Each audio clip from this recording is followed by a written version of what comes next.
Hello,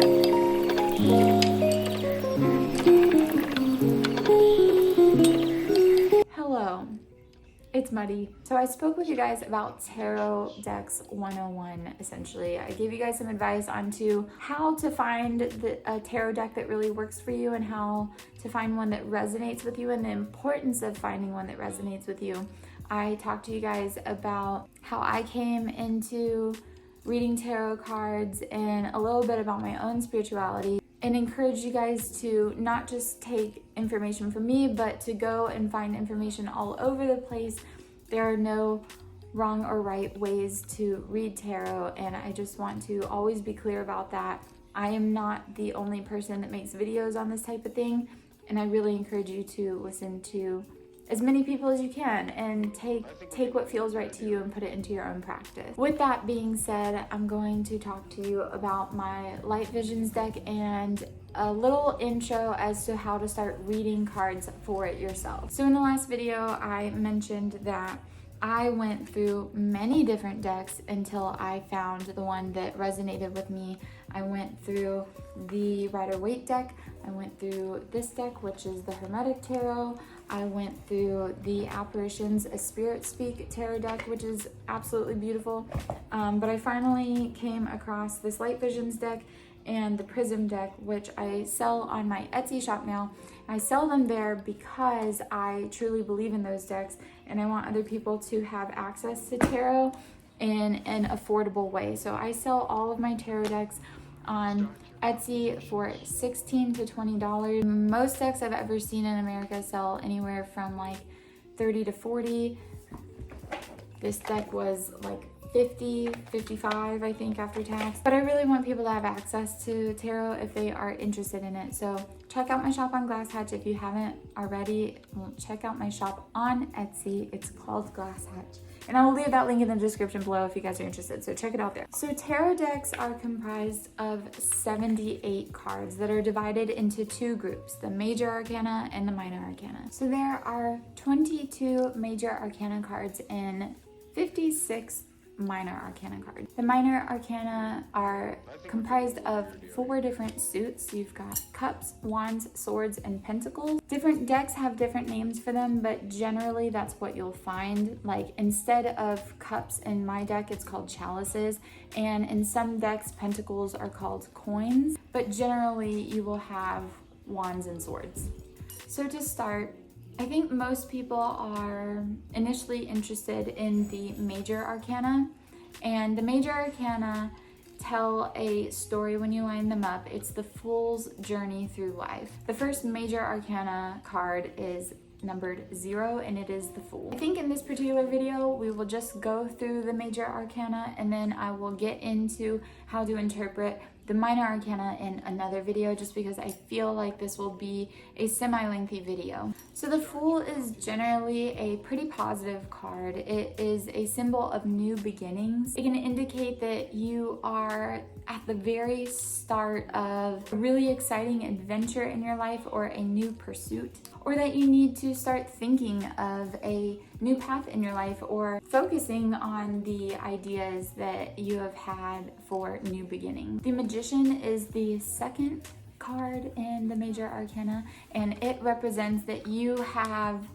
the power, the willpower, the knowledge to start those new beginnings and to become successful in them. If you do a spread and it comes out in the advice section, it could indicate that you need to spend time honing that craft and gaining the knowledge so that you can be successful in those new endeavors. The next card is the High Priestess, which indicates that you need to follow your intuition, follow your gut feelings, follow your spirituality, and to pay attention to the signs that the universe is giving you, and use your subconscious and your creativity to help manifest what you want in life.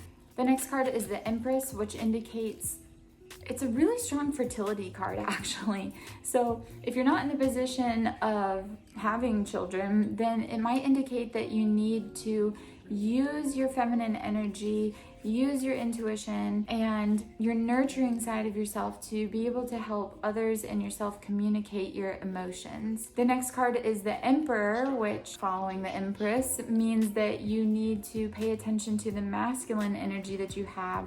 Maybe it is indicating structure that you might need, using logic over emotions, but in a very kind and supportive way. So it's not like authoritarian, like hard lines. It's just like providing yourself structure, providing yourself being able to think logically through situations to help move you along in your path. The next card is the Hierophant, which can represent tradition in a lot of ways, and it can represent someone coming into your life and giving you some piece of advice or traditional knowledge that will help you in your endeavors, or it might represent that you are going to start a new type of tradition or ritual for yourself, or you might be dealing with someone who is really set in their ways. The next card is the Lovers, which is generally a good omen, not just in a romantic way, but it can represent a beautiful friendship or a perfect union between two people. It can represent coming together with a shared idea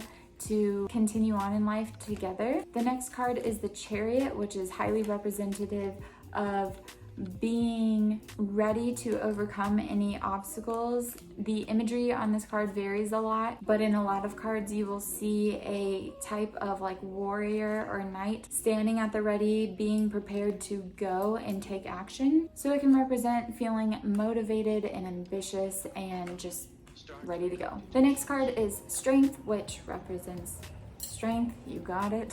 So mustering up mental strength, emotional strength, pulling all your resources together to stay strong through a situation. The next card is the Hermit, which a lot of people know from the band Led Zeppelin. This card represents a time of introspection and isolation, taking a step back from the world and from being social with other people, and really paying attention to how you feel and your goals and what you want to set out to do. It might indicate that you need to retreat from the world for a little while and do some self-reflecting. The next card is the Wheel of Fortune.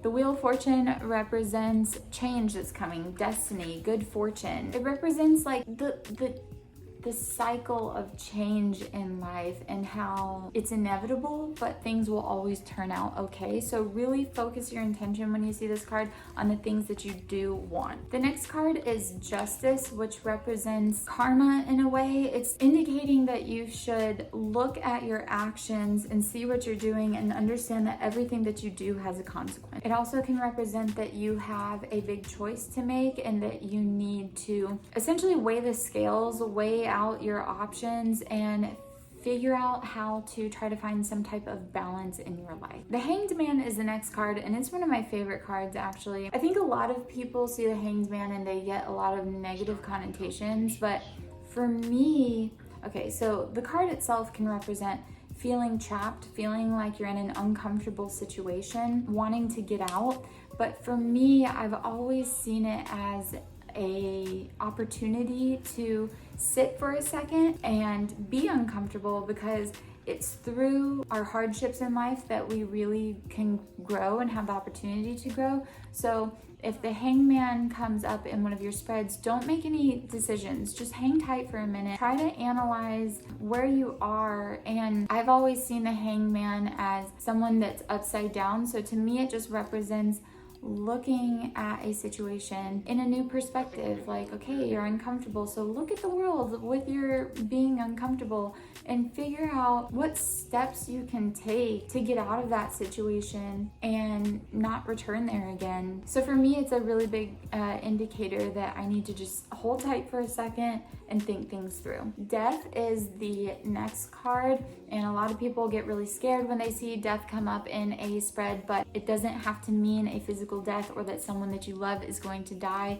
It essentially means that it's the end of a chapter for a situation in your life, and that's okay. Things change. It's a huge indicator of change.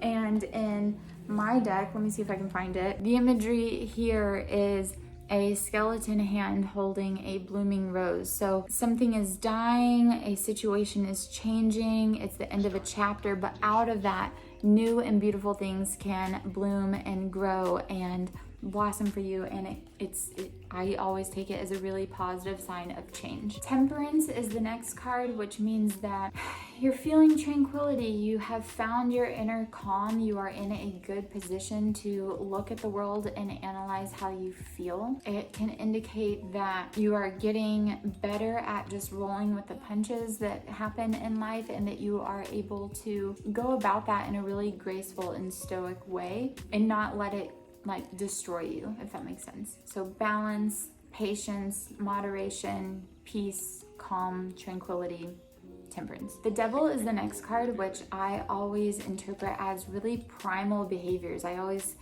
it's got this air of like sexuality behind it, desire. It can represent addiction, abuse, hard times. It's calling on you to not give up. Don't relinquish your power. Don't give away your primal bestial power to other people. Harness it, learn from it. It can indicate things that don't truly fulfill you as a spiritual being, but are just like really human needs, human desires, human wants. So try to refocus on things that complete you and make you feel whole as a person. The Tower, otherwise known as the Blasted Tower, is usually a kind of gnarly omen. I think a lot of people think of it in a very negative way because it can represent like really sudden change, really sudden destruction, disaster, loss, upheaval. This represents those really scary moments in life that just are bound to happen, where it feels like the entire structure of your life is falling apart. So brace yourself for this card. A lot of people are generally really scared of seeing this card in one of their spreads, but if you see it in a future position, just know that you need to start bracing yourself for a big unexpected change. If it also appears in a future spread, like a future position in your spread, it can be like a warning almost that if you go down this path, something terrible or really stressful might happen to you. So maybe it can be a sign of avoiding that particular path. The next card is the Star, which indicates hope for the future, new beginnings, healing, serenity. It's generally a pretty positive card. The next card is the Moon, which, I mean, if you think about the imagery, these things make sense. Stars are usually very hopeful omens, you know, like follow the star, follow the light. It leads you to hope. The Moon card represents things not always appearing as they seem. You can feel like you're in the dark. There's an illusion that's going on, so try to pay attention. The anxiety and fear represented in this card.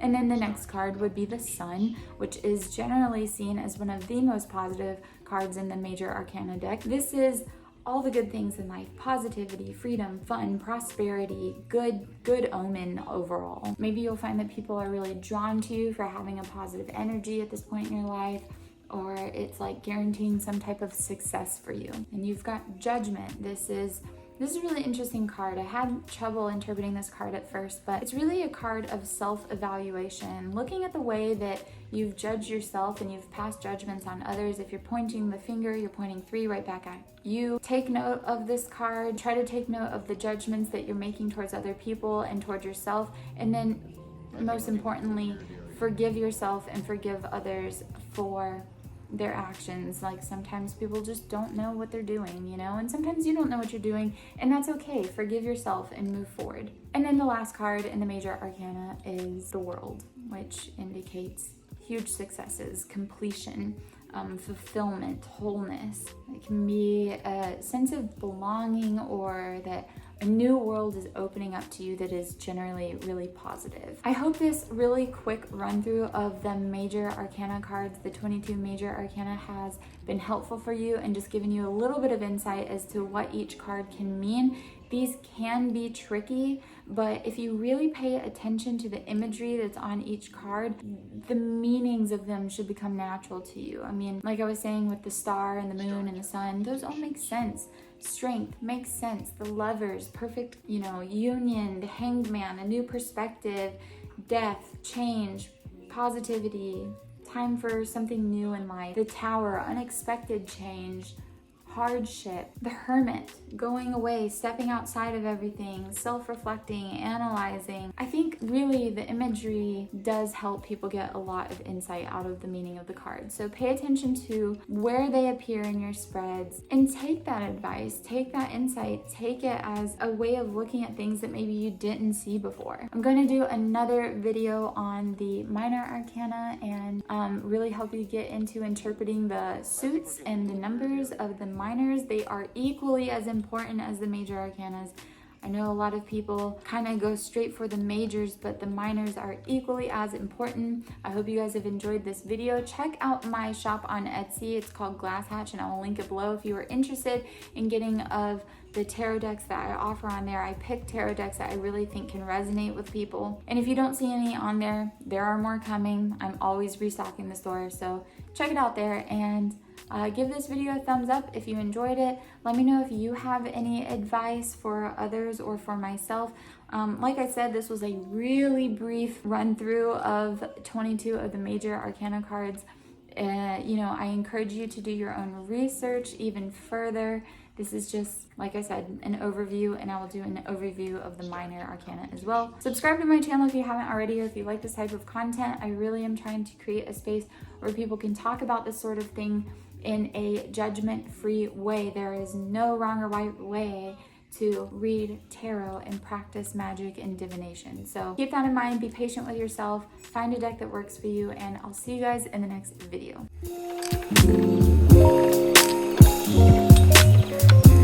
Huh.